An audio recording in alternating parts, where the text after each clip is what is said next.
오늘 나눌 하나님의 말씀은 시편 23편 1절부터 6절 말씀입니다. 시편 23편 1절부터 6절 말씀입니다. 우리 다 찾으셨으면 우리 한 절 한 절 교독하도록 하겠습니다. 여호와는 나의 목자시니 내게 부족함이 없으리로다.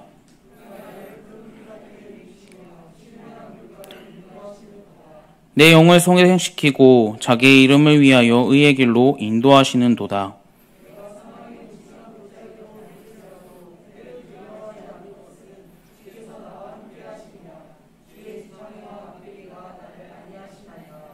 주께서 내 원수의 목전에서 내게 상을 차려주시고 기름을 내 머리 위에 부으셨으니 내 잔이 넘치나이다.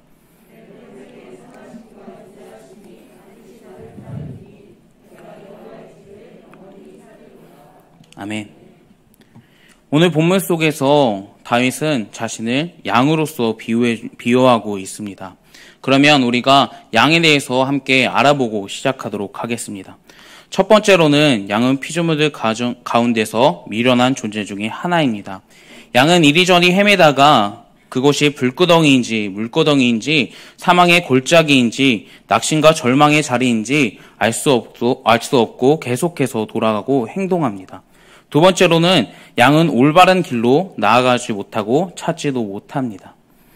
양은 숲속을 헤매다가 골짜기로 들어가서 빠져나오지 못하고 또한 신중하지 못하기 때문에 이리들의 공격을 피할 수 없다라고 합니다. 위험한 곳을 만났을 때에 본능적으로 피해야 되는데 그것을 피하지 못하는 것이 양의 습성 중에 하나입니다. 이러한 양은 자신이 어떠한 위험의 상황에 봉착하더라도 그것을 피하지도 못하며 눈도 좋지 않기 때문에 그것이 위험한 것인지 아니면 그것이 나한테 필요한 것인지 알 수도 없는 존재입니다. 그리고 세 번째로는 양은 자신을 보호할 수 있는 어떠한 무기도 존재하지 않습니다.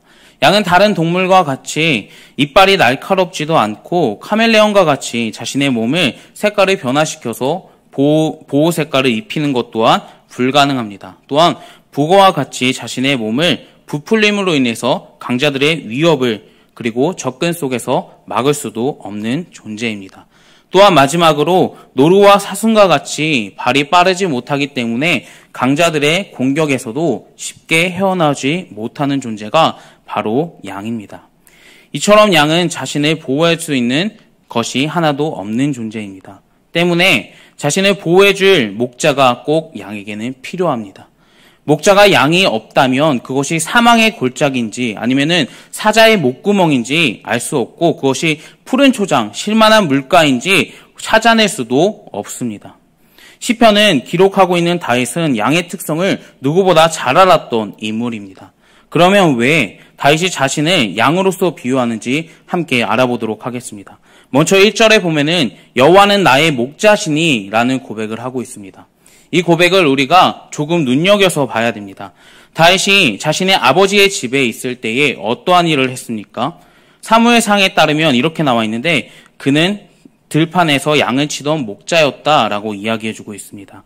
또한 다윗의 첫 등장은 사울 왕과 같이 키가 크지도 외모가 출중하지도 않았습니다. 그것은 성경에서 다른 표현으로 이야기해주고 있는데 다윗을 표현할 때에 이러한 표현을 좀 많이 사용합니다. 사람은 외모를 보지만 나 여호와는 외모를 보지 않는다 라고 말씀합니다. 그는 아주 평범한 사람이었습니다. 평범한 가정에서 태어났고 평범한 삶을 살아가고 있었습니다. 다윗에게 하나님이 찾아오셨고 그 순간 평범했던 다윗은 하나님의 찾아오심으로 인해서 특별한 존재가 되었습니다. 사실 다윗의 삶 속에서 만약에 하나님이 없으셨고 역사하시지 않으셨다라면 다윗은 총명한 왕이 될 수도 없고 슬기로운 인물로서 성경에 기록되지도 못했을 겁니다. 그 모든 것을 가능케 하시고 역사하시는 분은 오직 하나님이셨기 때문에 누구보다 그를 특별한 존재로 만들어주신 분이 하나님이시고 특별한 존재가 된 인물이 바로 다윗입니다. 저와 여러분들에게도 하나님께서 분명히 찾아오시지 않았습니까? 그러면은 우리는 어떠한 존재입니까? 다윗 왕처럼 우리는 특별한 존재가 될 수밖에 없습니다. 왜냐하면 하나님께서 우리를 찾아오셨기 때문입니다. 그보다 더 소중한 은혜가 어디 있습니까? 우리를 선하신 길, 그리고 올바르신 길로 인도하시기 위해서 우리 안에 찾아오셨다는 사실을 믿고 살아가시길 주님의 이름으로 소망합니다. 그와 같이 하나님께서 목자가 되어주신 삶은 매우 특별한 삶입니다. 그런데 그와 반대로 목자가 없는 양은 어떻습니까? 아까도 말씀드렸듯이 자신의 마음대로 행동하다가 이것이 불구덩이인지 물구덩이인지 사망의 골짜기인지 아니면 낙심의 길인지 분별할 수 없기 때문에 그곳에서 이리들의 공격에서 사로잡혀서 먹힐 수밖에 없는 존재입니다.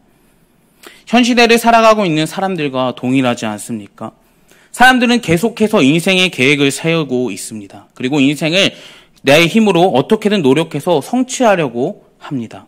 하지만 내 앞에 있는 문제, 그것이 실패의 길인지 아니면 낙심의 길인지 그들은 알 수 없습니다.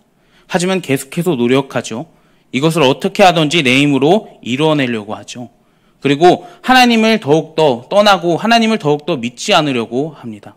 이것은 비록 세상 사람들만 포함되는 말이 아니라 우리 그리스도인들에게도 포함되는 말입니다.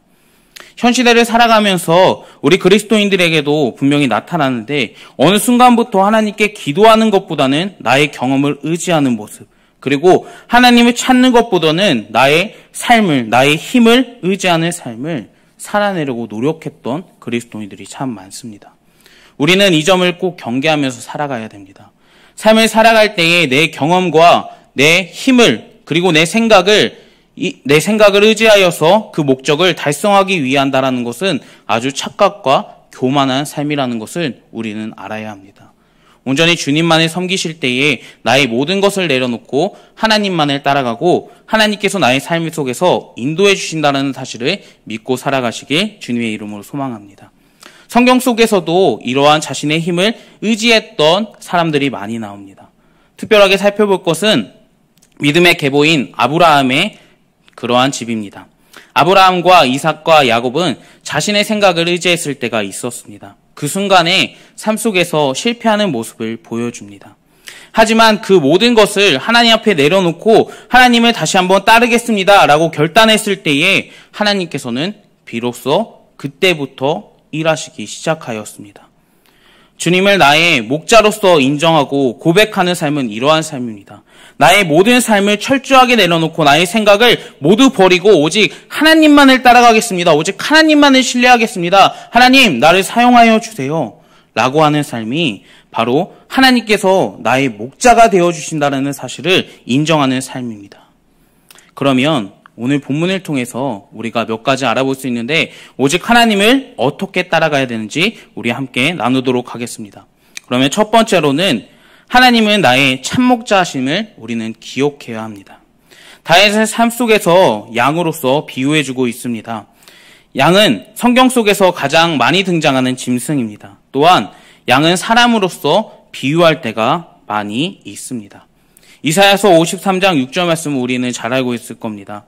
우리는 다 양 같아서 각기 제 길로 갔거늘 여호와께서는 우리 무리의 죄악을 그에게 담당시키셨도다 라고 말씀합니다. 여기서 눈여겨서 봐야 될 점은 우리의 모든 죄악을 그에게 담당시키셨도다 라고 이야기하고 있는 점입니다. 내가 내 삶 속에서 내 주인으로 살아갈 때는 내가 눈이 어두운 짐승이기 때문에 나의 죄를 생각하면서 그 죄가 죄인지 아니면은 그것이 선한 길인지 분별하지 못하고 죄를 짓고 살아갑니다.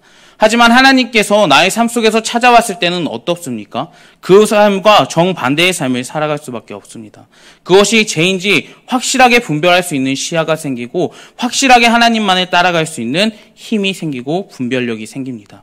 우리가 온전히 주님께서 내 인도자가 되어주신다라면 이 세상의 모든 것을 버리고 제약된 모든 행동을 버리고 모든 생각을 버리고 하나님만을 따라가시길 주님의 이름으로 부탁을 드리겠습니다.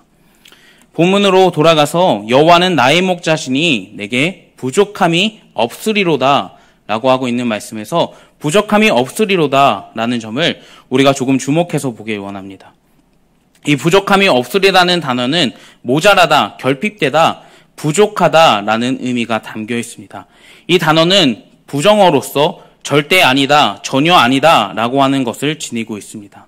부족함이 절대 없으리로다 라고 하는 것을 이야기해주고 있는데 이것을 긍정적인 단어로 바뀐다면 결코 매우 넘치다라고서 바뀔 수 있습니다.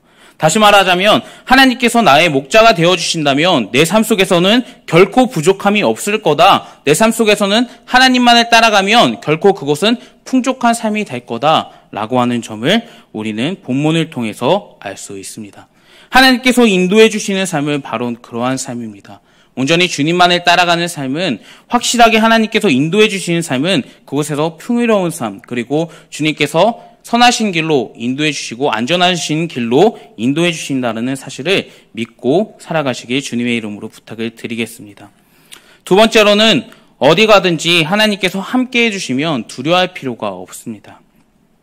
본문 4절 말씀에 보면 내가 사막의 음침한 골짜기를 다닐지라도 해를 두려워하지 않는 것은 주께서 나와 함께 해주시니 주의 지팡이와 막대기가 나를 안위하시는도다 말씀합니다.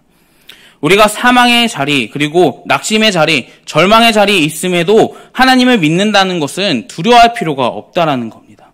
그것이 하나님께서 선하신 길, 그리고 막대기와 지팡이로 우리를 안전하신 길로 인도해 주시기 때문입니다. 우리가 생각했을 때는 정말 그것이 낙심되고 사망의 길, 절망의 길처럼 보이지만 주님께서 그곳에 함께 계신다면 그것은 푸른 초장으로 바뀔 것을 우리가 믿고 살아가시길 부탁을 드리겠습니다. 저도 이러한 경험을 조금 해봤습니다. 아들이 태어났을 때에 좀 울컥하는 게 있긴 한데 아들이 태어났을 때 그 모습을 봤을 때 좀 아픈 모습으로 좀 태어났었습니다. 근데 그곳에서 부모로서 정말 어떠한 것도 해줄 수 없더라고요. 저한테는 정말 낙심되고 정말 힘들었던 자리였습니다. 그런데 하나님께서 저한테 이런 마음을 주더라고요. 그 마음이 무엇이냐면 내가 너를 선한 길로 인도하는데 너가 무엇을 두려워하냐? 라고 하는 마음이었습니다. 상황은 전혀 달라지지 않았는데 그 말씀을 딱 생각하고 그 말씀이 제 안에 와닿았을 때에서는 제 어려움과 낙심되는 마음이 전혀 없어지고 사라지더라고요. 하나님께서는 내 상황을 확 바뀐다, 그리고 확 달라지게 한다, 이런 건 없을지라도 하나님만을 따라갈 때에, 하나님께서 함께 해주실 때에 그것을 평안한 길, 안전한 길, 그리고 온전히 주님만이 함께 해주신다는 안위하신 길로 인도해 주신다라는 것입니다.